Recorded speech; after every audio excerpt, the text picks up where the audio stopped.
So hello, welcome to my channel, or welcome back. This is Michelle. I am an IB teacher at a school in Colombia, and we started this channel basically to deal with the strikes that happened a little while ago, the civil action that we had here, and now school is closed because of the coronavirus. So we're going to continue with this. This is for my students, but if you're not one of my students, welcome to my channel and I hope it's useful. So basically we're talking today about Streetcar Named Desire by Tennessee Williams. And really, with my students, we're just beginning to explore this a little bit.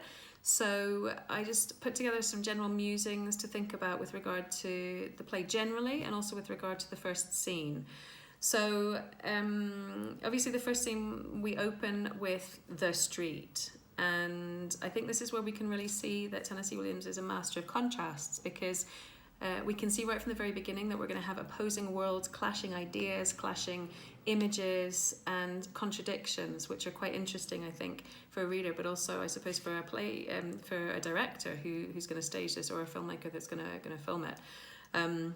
It's not subtle, but it's really important, and I think that we can see right from the beginning that we are being placed into kind of an urban jungle, which actually goes against, to a certain degree, the naming of things. And so we can see from the beginning that the way that things are named is perhaps not really the way that they are, which opens this idea of truth and illusion, and also denial. So we start in New Orleans, and historically New Orleans is kind of it has the reputation of a kind of hedonistic paradise, the gateway to something exotic, the contrast of the old and the new.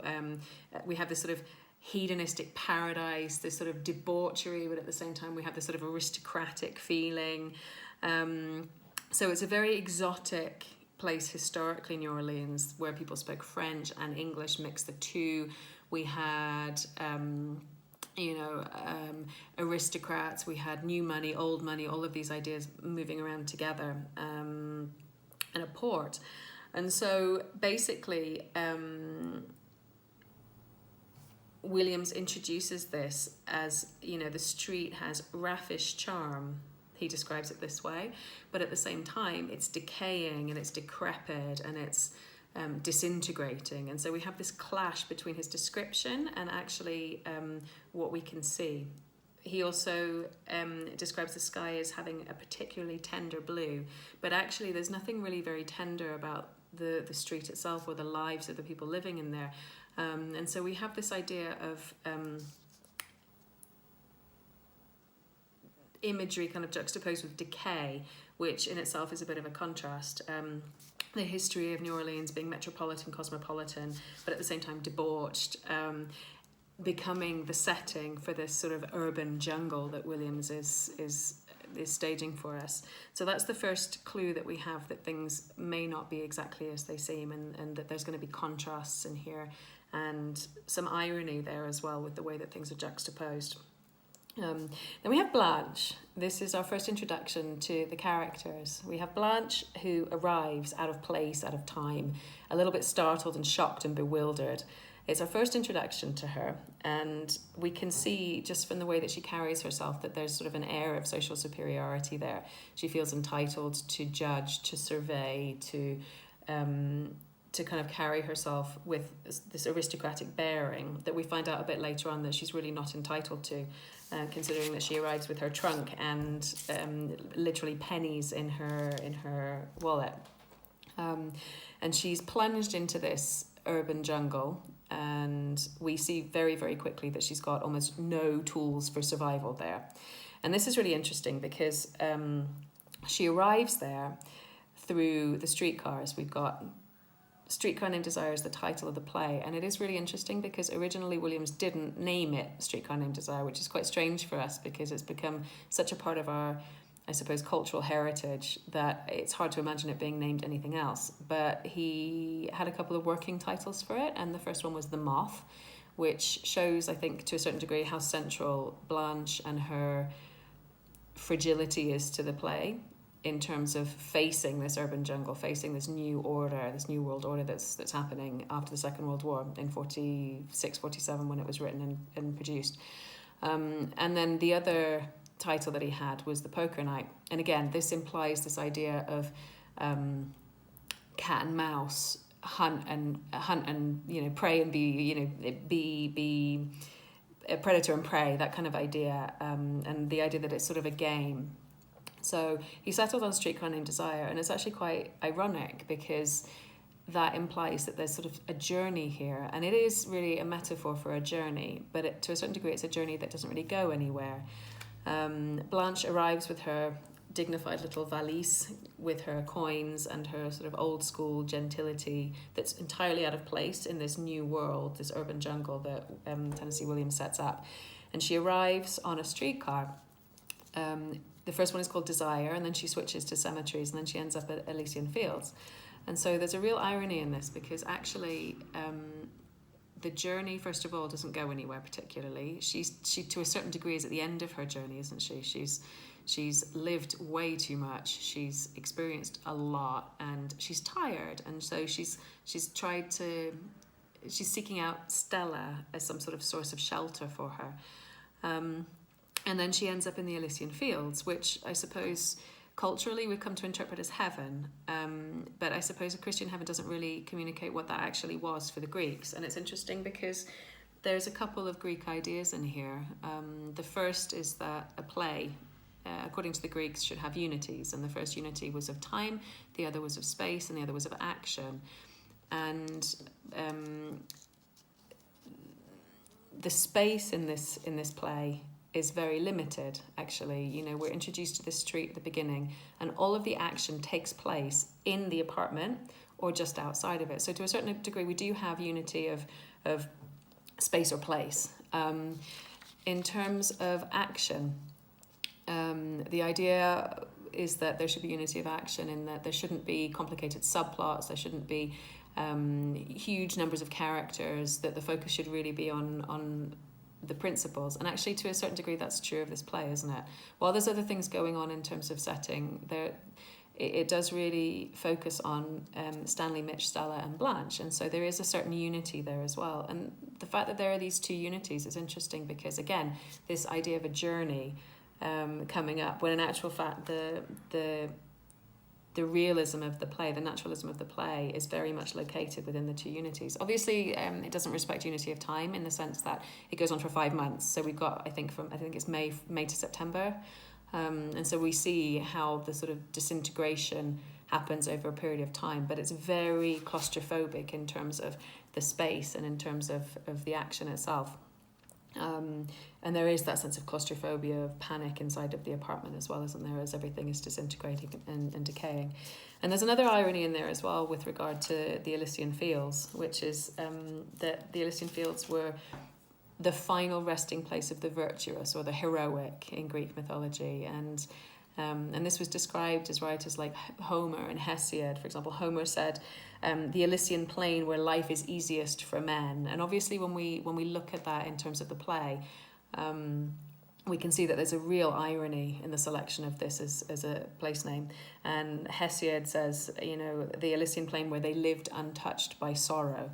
And obviously that's not actually what's happening here, because life is very difficult for actually all of the characters in the play, whether they have tools to deal with the jungle or not. It's still difficult. It's a struggle. It's a fight for survival for all of them, and all of them are doing what they need to do to survive. And again, that operates in direct contrast to this idea of this sort of civilized gentility of New Orleans and sort of the old school South genteel values. And so the idea of the Elysian Fields is also ironic because of that, but also because the Elysian Fields were next to the river Lethe, and traditionally, not traditionally, but in mythology, Lethe was the river of forgetting. And so people drank from this river, and they lived in the afterlife in this sort of ignorant bliss of the pain or the sorrow or the suffering that they lived before. And so the idea of this is that the Elysian Fields, people were employed doing what they did before, but they were in bliss. And so obviously that's not true, because the idea of memory is something that haunts Blanche, and it's something that hounds her. So if she has come to the end of her journey, sort of with this naive optimism of her little suitcase, she's actually found a place where she's going to be haunted by the past, not be able to escape from it. And so there's an irony there of this idea of her numbing her own memories, trying to escape from them, but using alcohol to do it. And there's sort of a parallel there with the Elysian Fields and this idea of Lethe being the river of oblivion and forgetting. So that's really interesting. There's lots of ironies as well in terms of the naming of things, naming of people as much as anything else.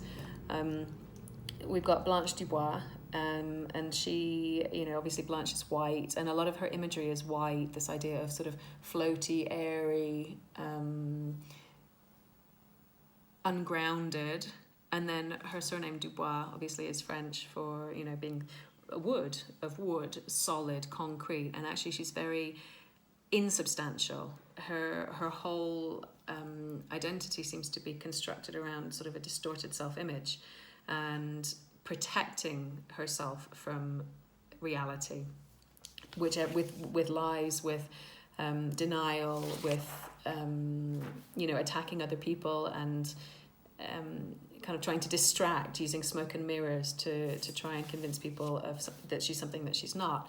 And this is interesting because in this first scene we know that she's a liar, that she lies to herself, she lies to other people, she lies about her drinking, she lies about what's happened, she lies about why she's gone away. We also know that she has a sort of very unattractive tendency to attack people, in the sense that she's a guest in Stella's house, but she criticizes her surroundings in order to give herself a sort of superiority that she's, again, as I said, not particularly entitled to.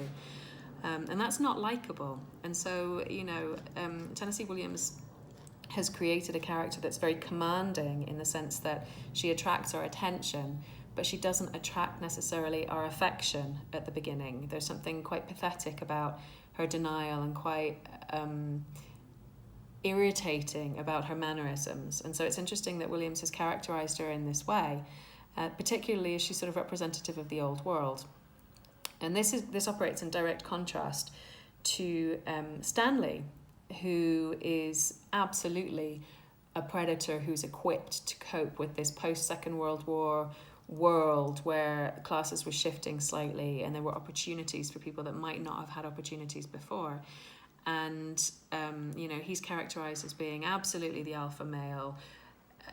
You are either the hunter or the hunted. You are you're the person in control, or you're nothing. And he does those things. We can see that from the relationship dynamic that exists with Stella. She follows him as he goes bowling, not to bowl herself, but to watch him bowl, to admire him, because she is essentially his possession.